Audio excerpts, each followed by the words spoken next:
Bine v-am găsit, dragii mei din Zodia Fecioară, oriunde v-ați afla. Bine ați venit tuturor pe canalul meu, Tarotul de Loto. Eu sunt Nina, sunt gazda voastră și mă bucur să vă am alături la fiecare lectură. Trebuie să mulțumesc din suflet tuturor celor care au lăsat comentarii, like-uri, celor care proaspăt sunt abonați, le urez un bun venit în frumoasa noastră comunitate a florilor de lotus și trebuie să vă mulțumesc tuturor deopotrivă pentru simpla voastră prezență la fiecare lectură pe care eu o public. Azi voi face o lectură generală, atemporală, ce înseamnă asta, fără limită de timp, pe care voi o puteți viziona oricând doriți sau când apare în viața voastră. Dacă a apărut în viața voastră, nu este întâmplător, poate aici găsiți un mesaj, o informație care să vă aducă un pic de claritate, un pic de lumină în suflete și în gânduri. Așa că, dragilor, înainte de a începe această lectură, trebuie să vă aduc aminte că sunteți stăpânii propriei voastre vieți. Voi vă construiți propriul vostru viitor, așa că luați decât acele informații care rezonează cu voi, iar restul lăsați-le să zboare în univers, pentru că sigur sunt pentru altcineva din Zodia Fecioară. Desigur, puteți completa această lectură cu vizionând celelalte zodii care pentru voi pot reprezenta ascendentul, Luna, Venus sau oricare altă planetă din cartea voastră astral. Și acum, dragilor, haideți să începem și să vedem. Și îl avem pe Jupiter, care ne vorbește de expansiune, de curaj. Haideți să vedem. Avem prima casă.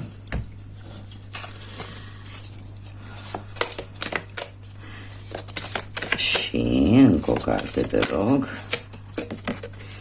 Și semnul leului. Bun, dragilor, haideți să vedem despre ce este vorba. Îl avem pe Jupiter și îl avem pe Zodia Leu, care ne vorbește de energie, o energie și o mândrie și o pasiune foarte mare. Se pare că în acest moment unii dintre voi vă centrați foarte mult în a vă recăpăta încrederea în voi înșivă. Jupiter, de exemplu, ca și planetă, ne vorbește de curaj, de încrederea pe care o ai în tine, în forța ta, în felul în care te planifici, în felul în care te gândești, să, nu știu, poate să reușești să rezolvi anumite probleme vis-a-vis de tine ca și persoană. Da, pentru că avem prima casă care ne vorbește de tine, de cum e personalitatea ta, cum te arăți și cum te vede și te percepe lumea. Sunteți foarte focusați mai mult pe voi înșivă. Se pare că vă încearcă un ușor egoism, o ușoară mândrie care este caracteristică Zodiei Leu, dar în general sunteți centrați foarte mult pe încrederea în voi. Vreți ca lucrurile să cumva să le schimbați, poate în modul, nu știu, în care vă îmbrăcați, în modul în care arătați, în modul în care vorbiți, în modul în care voi acționați în societate. Da? Poate că v-ați propus voi așa sau simțiți nevoia să vă gândiți și la voi. Ceea ce zic eu nu este un lucru rău. Haideți să vedem ce ne spun și zânele. Să vedem ce ne spun zânițele.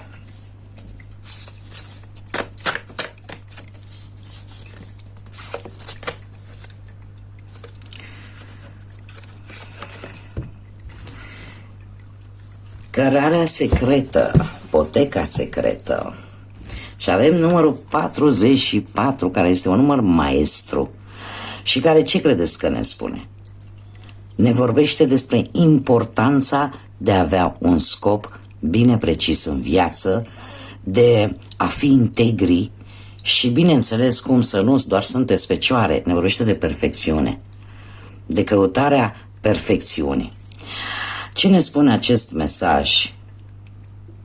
Se pare că o anumită întâmplare, o anumită situație te-a pus pe o cărare un pic diferită. Citește liniile și poate ar trebui să fii un pic mai atent la, ce îmi spune, tradițiile mistice. Dar acum nu toată lumea nu este foarte interesată de aceste lucruri. Așa mai la modul general, e cumva un moment în care faci o introspecție în tine, să vezi exact, de fapt, ce vrei și ce așteptări ai, poate, de la anumite persoane sau de la viață, sau simți nevoia să ieși dintr-o, cum să spun eu, dintr-o zonă de disconfort. Așa cum bine vedem aici, se pare că ceva te-a pus la pământ, dar te-a pus la pământ pe o altă cărare, nu pe cea pe care tu mergeai, sau în direcția către care tu mergeai, iar asta te-a făcut să, cum să spun eu, să te ridici și să încerci să schimbi ceva la tine în așa fel încât să redevii sau cea mai bună variantă a ta. Da? Bun, haideți să vedem ce ne spune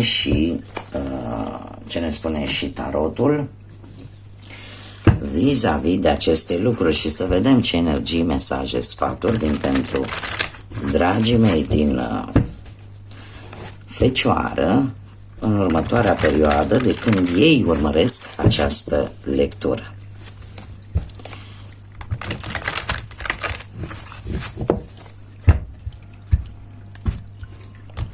Bun, haideți să vedem. Și avem carul, avem marele preot, avem 4 de cupe, un 8 de monede, un 2 de spade, un 8 de cupe, se repetă cifra 8, avem un cavaler de monede, un paș de spade, un as de spade și un 3 de cupe. Dragilor, ce observ eu aici?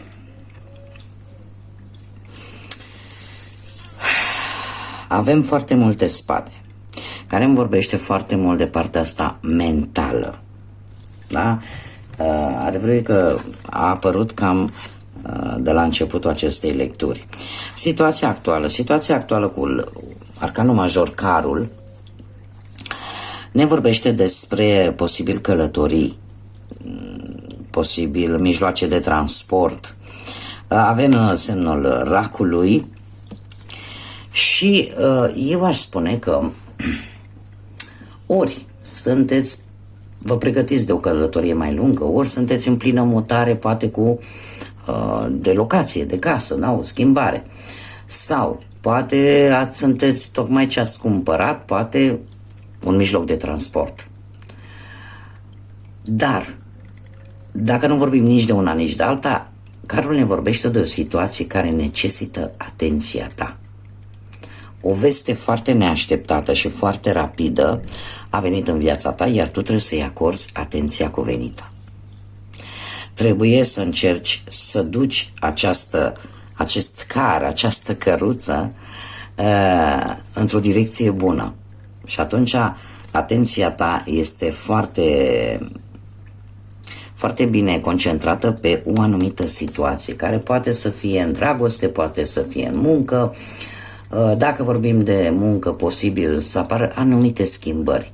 Da? Cum am mai spus, schimbări de loc sau, nu știu, poate cineva are ceva împotriva voastră la locul de muncă sau, dacă vorbim de dragoste, e posibil să apară acea tentație de a urgenta foarte repede ceva, o anumită situație în relație.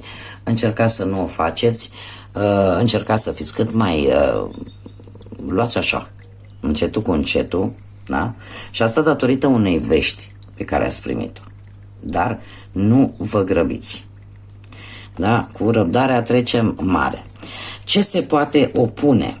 Și avem marele preot. Se poate opune posibil ori o persoană din Taur să aibă ceva împotriva voastră, ori se poate opune poate anumite prejudecăți. anumite lucruri care nu sunt conform cu anumite tradiții. Da, să implice oarecum un pic încălcarea unor anumite tradiții. Ce este, la ce te gândești tu? Da, ce gândești tu? Un 2 de spade. Posibil în acest moment să te gândești la cât de dificil este să alegi. La cât de dificil este să ai poate o responsabilitate destul de mare și posibil să în acest moment să ai o mică teamă de consecințe. Sau pur și simplu să fii într-o situație în care să vrei să faci o înțelegere cu cineva pentru a rezolva o anumită situație. E adevărat, sunt opțiuni destul de dificile, dar nu imposibil de luat. Doiul de spade, în general, ne vorbește foarte mult de rațiune și de logică și probabil că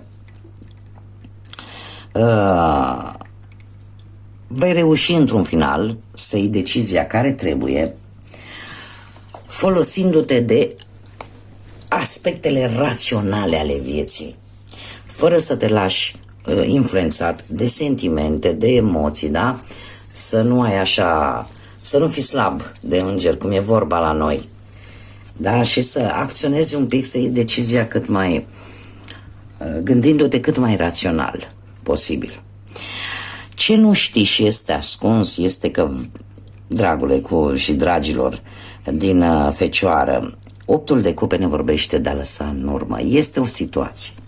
Este o situație pentru unii dintre voi, pentru cei care se vor regăsi cu această lectură, în care voi sunteți total nemulțumiți. Că poate să fie vis-a-vis de un proiect în care tu nu vei obține ceea ce îți dorești, în care tu vei încerca să te îndepărtezi pentru a nu distruge totul. Vei întoarce spatele, indiferent că, cu păreri de rău aș spune, vei întoarce spatele unei situații care ție nu ți-a adus nimic bun, în care tu ai depus foarte mult efort, foarte multă grijă, foarte multă atenție și ori n-ai primit pe măsura a ceea ce tu ai dăruit, ori pur și simplu ai primit o decepție. Acest 8 de cupe îmi vorbește de a abandona ceva care nu-ți mai folosește, chiar dacă ai păreri de rău. Chiar dacă ai păreri de rău. Poate să fie în dragoste, în care decizia de a finaliza o relație va fi greu să o iei. Ar fi bine totuși să nu te grăbești imediat după toată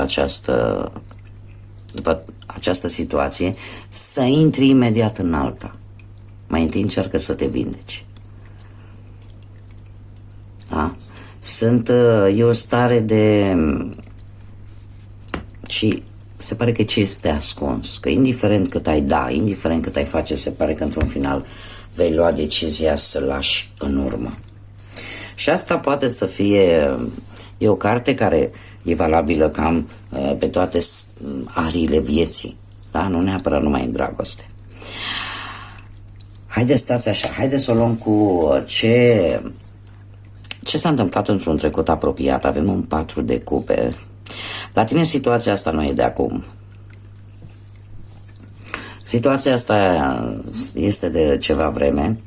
De ce? Pentru că acest 4 de cupe îmi vorbește de foarte multă rutină, foarte multă dezamăgire, plictiseală. Cumva parcă ceva îți lipsea. Ceva nu era acolo așa cum ar fi trebuit sau cum te-ai fi așteptat-o. 4 de monede este cartea care ne vorbește de apatie, de o rană emoțională, de o atitudine de apărare, de acea situație în care parcă nu te mai interesează ce e în jurul tău. Parcă nu mai reușești să găsești valoarea a ceea ce poate ai avut în acel moment. Poate ai pierdut șanse, oportunități, tocmai pentru că erai focusat poate prea mult pe tristețea ta, pe ceea ce de fapt ție îți lipsea. Poate unii dintre voi ați crezut că relația poate să fie sigură, doar că într-o relație de doi, relația trebuie hrănită în permanență. Odată ce nu este hrănită cu lucruri, da, plecând de la mici schimbare de atitudine sau mici surprize, relația trebuie hrănită în permanență ca ea să fie durabilă și să fie sănătoasă pentru ambele persoane. Așa că la voi, dragilor, situația asta nu este de acum. Ce ne vorbește viitorul apropiat? Un 8 de monede. Un 8 de monede care ne vorbește de o schimbare benefică în viața ta, pe care, sincer, se pare că tu ți-o cam doreai. Totuși, mare grijă să nu cădeți un pic în extrem și să cereți perfecțiune sau voi să încercați să fiți cât mai perfecți. Tocmai de aceea am văzut acest lucru. Voi lucrați la voi. Voi aveți impresia că ceva vă lipsește. E posibil. E posibil. Nu, nimeni nu este perfect. Și dacă reușești să-ți dai seama unde trebuie să lucrezi, poate din caracterul tău, din modul tău de a te comporta și din felul tău în care vezi viața și poți să aduci îmbunătățiri, e perfect. Fă-o. Atunci, da, se explică aceste cărți de la începutul lecturii. Dar nu trebuie să dai în extrem și să gândești că trebuie să atingi perfecțiunea ca oamenii să te iubească, ca oamenii să stea lângă tine sau să fie acceptat de către societate. Optul de monede ne mai poate vorbi de asemenea și de se pare că munca a avut ceva, a intervenit cumva negativ poate în relația voastră. Da? Cumva, dacă nu se va găsi un echilibru, da, între muncă și relație, lucrurile pot lua o întorsătură destul de negativă. Mergem mai departe. Haideți să vedem. Și avem un cavaler de monede, avem un paș de spade și un as de spade. Dragilor, aici mi apare cineva care vine încet și sigur. O zodie de pământ puteți fi voi, da? Avem Taur, Fecioară sau Capricorn, sau poate să fie altcineva. Cineva care vine de la drum lung, cineva care vine hotărât, are răbdare, nu se grăbește, vine să afle. Cineva care e curios să afle un adevăr, să afle cât mai multe. Pentru că doar în felul ăsta obține acea claritate, acea siguranță că ceea ce face va fi corect. Puteți fi voi, da, curioși, să aflați ceea ce nu știți. Și în felul ăsta să știți exact ce aveți de făcut. Ca și rezumat, ca și concluzie finală la această lectură, avem un 3 de cupe, dragilor. Mie nu-mi place să spun ceea ce nu este și ceea ce eu nu simt atunci când citesc cărțile, dar acest 3 de cupe îmi poate vorbi de două situații. Ținând cont de cărțile pe care eu le-am avut aici, pentru unii dintre voi, într-adevăr, poate fi vorba poate de o infidelitate sau de o a treia persoană care se bagă în viața voastră. Acum, a treia persoană poate să fie nu neapărat amantul, amanta. Da? Poate să fie, nu știu, cineva din familie care își tot bagă nasul așa peste tot. Da? Nu toate persoanele care sunt pe locul 3 trebuie să fie neapărat amantă sau amant. Da? Dar în același timp, treiul de cupe îmi vorbește de evenimente. De evenimente familiare, de momente bune. Se pare că totuși, per total așa, ori afli cine este această persoană, pentru cei care rezonați cu această informație, ori pur și simplu ar trebui să lăsați preocupările să te împiedice să te bucuri de viață. Atât de simplu. Unii dintre voi chiar pot primi o cerere în căsătorie. Alții pot face o călătorie în doi. Alții se pot reîntâlni cu vreun fost sau vreo fostă. Și pot avea o reîncercare, acel fost sau acea fostă, să te recucerească. Da? Haideți să vedem ce mesaj are Universul pentru voi. Ia uite cum a sărit. Această situație stresantă este aproape să se sfârșească.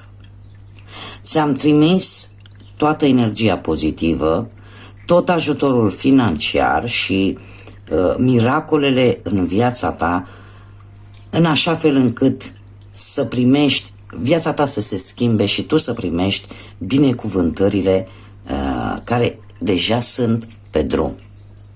Ăsta e mesajul Universului pentru voi. Un mesaj, aș zice, destul de clar și la care prea multe nu sunt de comentat. Așa că toată această situație stresantă se apropie de sfârșit, dragilor. Ești protejat, se pare că ești protejat pentru că, din câte văd, Universul te asigură că ți-a trimis toată energia pozitivă, aceeași energie pozitivă pe care și eu vă urez. Și pentru mulți care nu știu, în momentul în care primești energie pozitivă, este de fapt primești acea putere care ți-o dă divinitatea, Universul, Dumnezeu, cine vreți voi, în funcție de ce credință aveți fiecare. Este acel lucru care îți aduce liniște în suflet, care îți aduce bucurie și care, indiferent prin ce situații complicate poți să treci în viață, cumva te ajută să mergi mai departe și să nu te lași. Așa că, dragilor, schimbările și binecuvântările sunt pe drum. Bun, asta a fost lectura pentru voi. Eu vă mulțumesc pentru atenție, ca de obicei, și sper că am putut să vă ajut un pic, așa, să vă aduc un pic de claritate în gânduri și în suflete. Nu rămâne decât să vă urez tot ce e mai bun, să vă urez înțelepciune, să găsiți cele mai bune răspunsuri și să luați cele mai bune decizii, iar până data viitoare, când ne vom revedea, să fiți iubiți, dragilor.